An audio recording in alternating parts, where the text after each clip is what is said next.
Good afternoon and namaste, everyone. Now, let me start by asking you all a very simple question. Have you ever missed someone in your life at any given point of life? A quick raise of hands, maybe? Well, that's very normal. Now, let me ask you, have you ever missed someone throughout your lifetime? Perhaps, have you ever experienced the absence of presence of someone you never truly had? Well, that was my case while growing up. There was a void in my life, a silence that echoed through the unspoken struggles of my family. There was an absence of someone so palpable that it was a constant reminder of the normalcy that we were denied. You see, my grandmother, my ma, was there, yet she wasn't.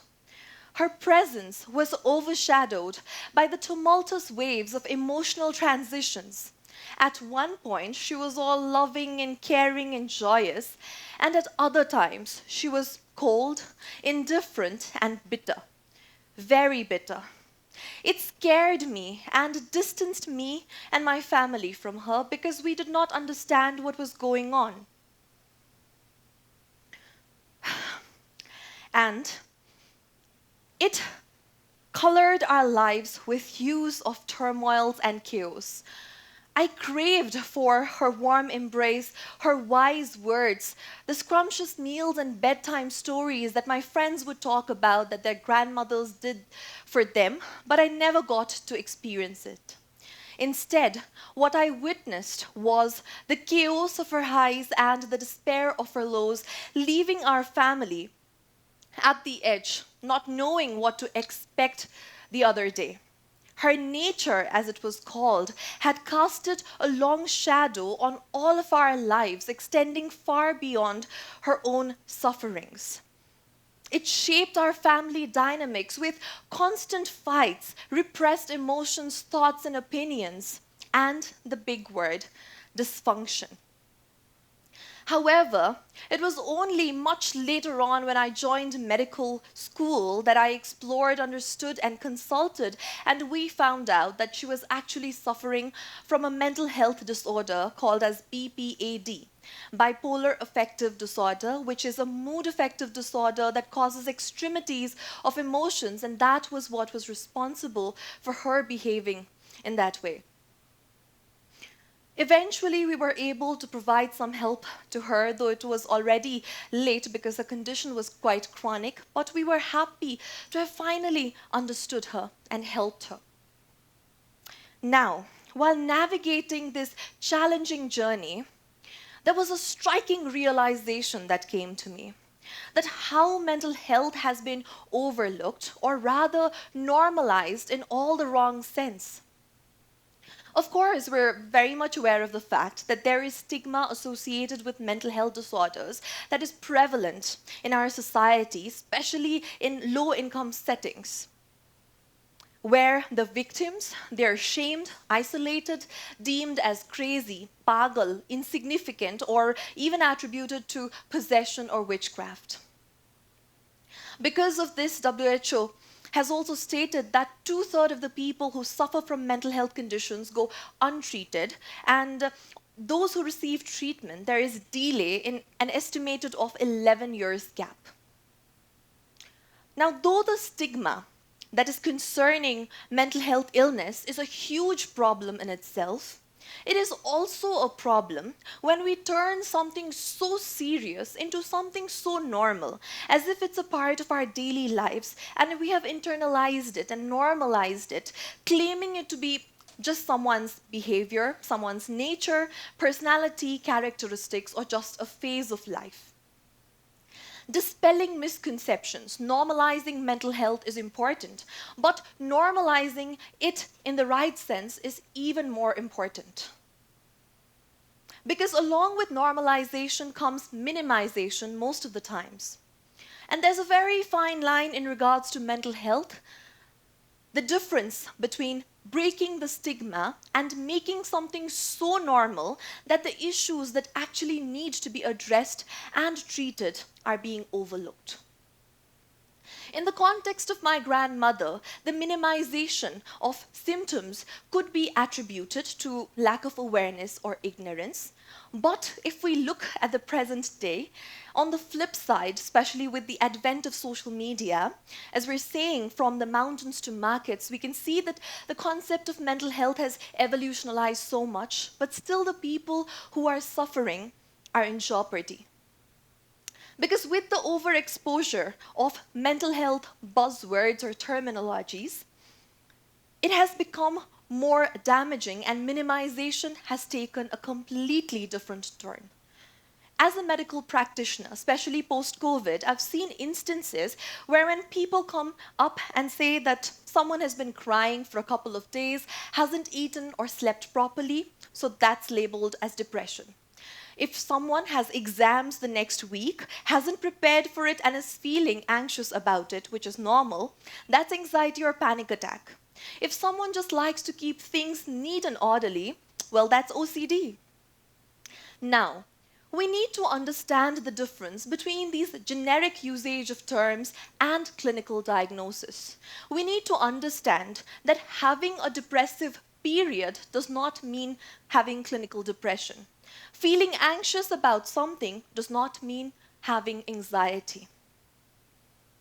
This misusage of words and this sometimes even the glorification or romanticization of having mental illnesses has been very damaging because it can be used as a manipulative tactic to absolve from responsibilities or justify any offensive behavior.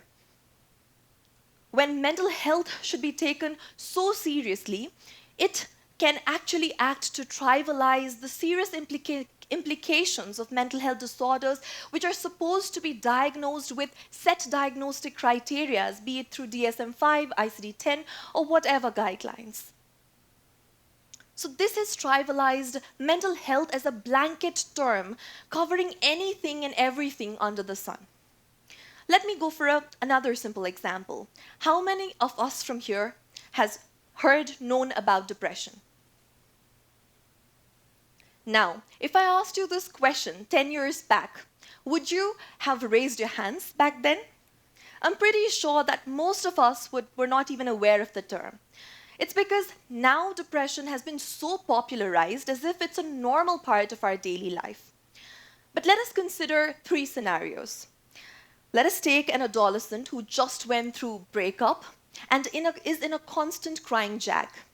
Let's take the example of someone who hasn't eaten or slept properly for almost a month and someone who's been feeling suicidal for 2 years. Are all of these 3 conditions the same? Well, definitely not. These scenarios are not the same, but our understanding has now categorized it and boxed it into one category of depression. It is high time we realize that these 3 scenarios are different, so there has to be a different approach, a different treatment modality for everything, and some scenarios are more significant than the other.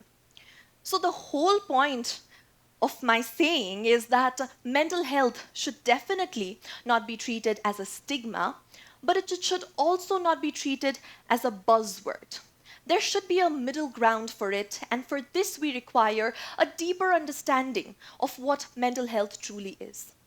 Mental health is not just the psychotic fits, the self-harm cuts, or the intrusive thoughts. Mental health is a spectra of emotional and behavioral imbalances or disturbances that can impair one's life and the lives of the ones we love. Mental health needs to be taken very seriously and not just in the surface-leveled woke spirit.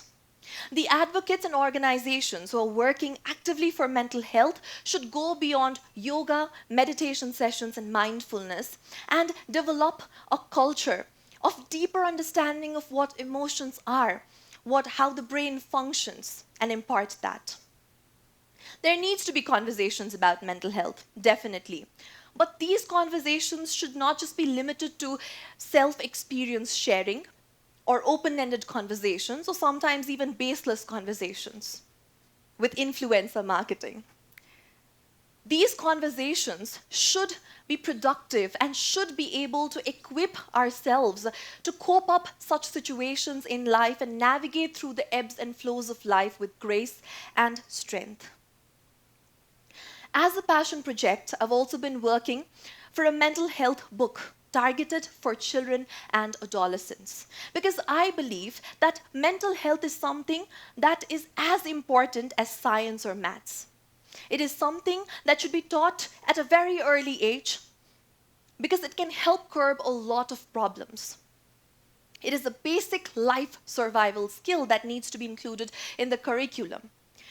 Only when we introduce the right resources with the right information at the right time, our children will be able to understand emotions, regulate it, identify if there are any problems within themselves, their peer, or their family, and seek timely help. This can also help to break the chain of stigma and misinformation. So, in this chapter of learning, my grandmother has been my anti hero. She's covered my life with reds and blues, but she's also taught me to visualize world as a rainbow.